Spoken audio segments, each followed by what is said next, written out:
Guarantee ಯೋಜನೆಗಳ ಮೇಲೆ cyber crime ಕಣ್ಣನ್ನ ಇಟ್ಟಿದೆ. ಯಾಕಂದ್ರೆ ಖದೀಮರ ಸಂಖ್ಯೆ ಜಾಸ್ತಿ ಆಗ್ತಾ ಇದೆ. ನಕಲಿ ಲಿಂಕ್ಗಳನ್ನ ಬಿಡ್ತಾ ಇದ್ದಾರೆ. ನಕಲಿ ಪೋರ್ಟಲ್ಗಳನ್ನ ಹರಿಬಿಟ್ಟು ವಂಚನೆ ಯತ್ನವನ್ನ ಮಾಡ್ತಾ ಇದ್ದಾರೆ. ಗೃಹ ಜ್ಯೋತಿ, ಗೃಹಲಕ್ಷ್ಮಿ ಯೋಜನೆಗಳ ನಕಲಿ ಆಪ್ ಲಿಂಕ್ ಅನ್ನ ಬಿಡ್ಲಾಗ್ತಾ ಇದೆ. ಆ ಲಿಂಕ್ ಓಪನ್ ಮಾಡಿದ್ರೆ ಮುಗೀತು, ನಿಮ್ಮ ಅಕೌಂಟ್ ಅಲ್ಲಿ ಇರುವಂತ ದುಡ್ಡೆಲ್ಲ ಒಂದೇ ಸಲ ಪಗ್ನಾಮ ಹಾಕಿಬಿಡ್ತಾರೆ.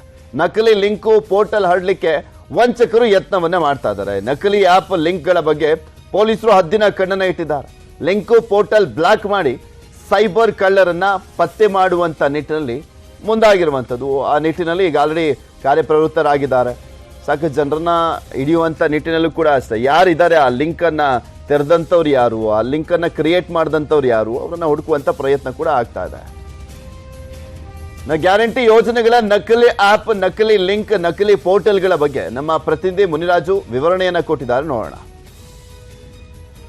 ರಾಜ್ಯ ಸರ್ಕಾರ ತನ್ನ ಜನಪ್ರಿಯ ಗ್ಯಾರಂಟಿ ಯೋಜನೆಗಳನ್ನ ಅನುಷ್ಠಾನಕ್ಕೆ ತರೋದಕ್ಕೆ ಮುಂದಾಗಿರುವಂತದ್ದು. ಈಗಾಗಲೇ ಒಂದೊಂದೇ ಯೋಜನೆಗಳನ್ನ ಅನುಷ್ಠಾನಕ್ಕೆ ತರ್ತಾ ಇದೆ. ಈಗ ಮೊದಲಿಗೆ ಏನು ಗೃಹ ಜ್ಯೋತಿ ಯೋಜನೆಯನ್ನ ಅನುಷ್ಠಾನಕ್ಕೆ ತಂದು ಒಂದು ನೋಂದಣಿ ಪ್ರಕ್ರಿಯೆಯನ್ನು ಸಹ ಆರಂಭ ಮಾಡಿತ್ತು. ಇದೀಗ ಶೀಘ್ರದಲ್ಲೇ ಗೃಹ ಲಕ್ಷ್ಮಿ ಯೋಜನೆಯನ್ನ ಜಾರಿಗೆ ತರೋದಕ್ಕೆ ಈಗ ಸರ್ಕಾರ ಮುಂದಾಗಿತ್ತು.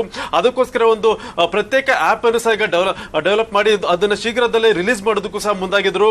ಆದ್ರೆ ಈ ನಡುವೆ ಸೈಬರ್ ಕ್ರೈಮ್ ನಲ್ಲಿ ಒಂದು ಹೆಚ್ಚಿನ ಒಂದು ನಕಲಿ ಆಪ್ ಮತ್ತೆ ಒಂದು ಲಿಂಕ್ ಗಳನ್ನ ರಿಲೀಸ್ ಮಾಡಿ ಸಾರ್ವಜನಿಕರನ್ನ ಒಂದು ದಾರಿ ತಪ್ಪಿಸುವಂತ ಕೆಲಸ ಮತ್ತೆ ಅವರ ಹಣಕ್ಕೆ ಒಂದು ಕನ್ನ ಹಾಕುವಂತ ಕೆಲಸವೂ ಸಹ ಈಗ ಆರಂಭ ಆಗಿದೆ.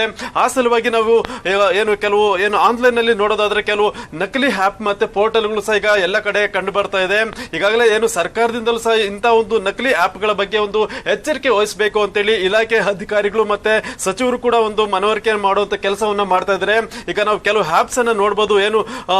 ಗೃಹ ಲಕ್ಷ್ಮಿ ಯೋಜನೆ ಅಂತ ಹೇಳಿ ಒಂದು ನಕಲಿ ಆಪ್ ಗಳನ್ನ ರಿಲೀಸ್ ಮಾಡಿ ಸಾರ್ವಜನಿಕರನ್ನ ದಾರಿ ತಪ್ಪಿಸುವಂತದ್ದು, ಮತ್ತೆ ಅದರಲ್ಲಿ ನೋಂದಣಿ ಮಾಡಿಕೊಂಡ ಬಳಿಕ ಅವರ ಒಂದು ಬ್ಯಾಂಕ್ ಖಾತೆಗಳು ಮತ್ತೆ ಆಧಾರ್ ಕಾರ್ಡ್ ಇರಬಹುದು ಮತ್ತೆ ಬೇರೆ ಬೇರೆ ದಾಖಲಾತಿಗಳನ್ನ ಒಂದು ಈ ಒಂದು ಆಪ್ ಮೂಲಕ ಅವರು ಕದಿಯುವಂತ ಕೆಲಸವನ್ನು ಸಹ ಮಾಡ್ತಾ ಇದ್ದಾರೆ.